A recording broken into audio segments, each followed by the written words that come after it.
This scene is a common one my chicken coop recently. I'm curious what you think while watching this video clip. Perhaps you think the atmosphere of the chicken coop is peaceful. To me, it's sad to see this. Why? I've lost 7 chickens in the last 10 days or so. An unknown chicken disease has brought tragedy. This video was taken just a month ago. The chickens roamed well and the coop was full of vitality.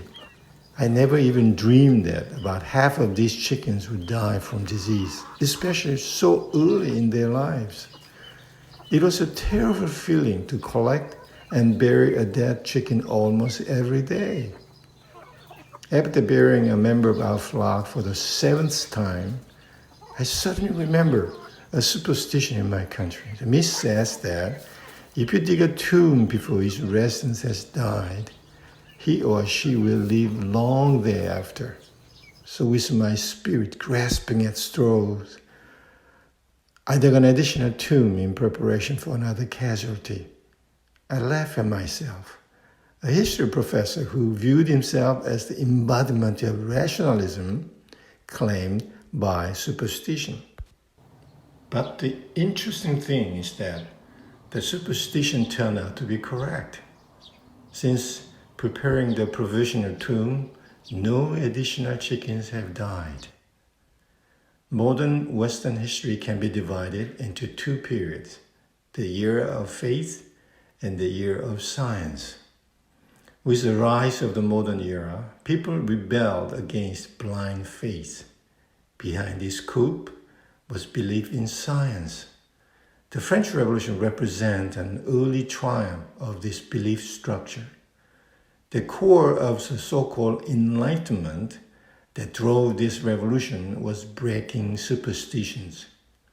More straightforwardly, it was a coup against one-sided, absolute, and superstitious beliefs.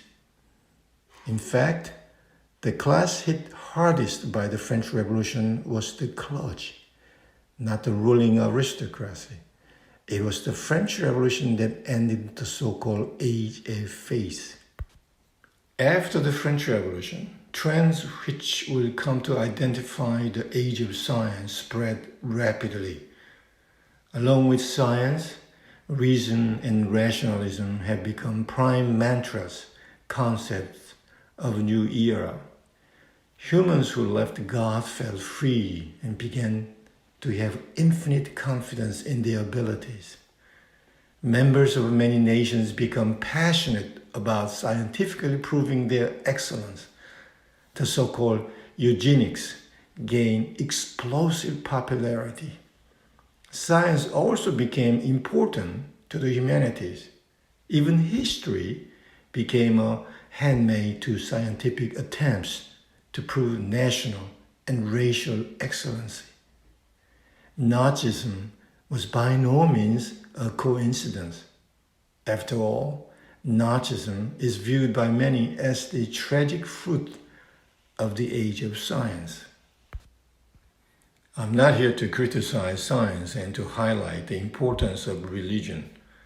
One thing I've realized while studying history is that there is no absolute truth. The boundary between religion and science is bound to be blurred. When we have accepted that ambiguity, humanity has enjoyed peace.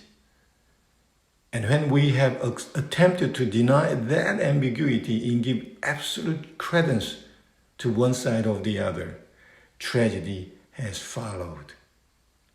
The current pandemic shows the limits of religion and science at the same time. Confusion is an indispensable condition for new creation. This pandemic should be an opportunity for valuable self-reflections.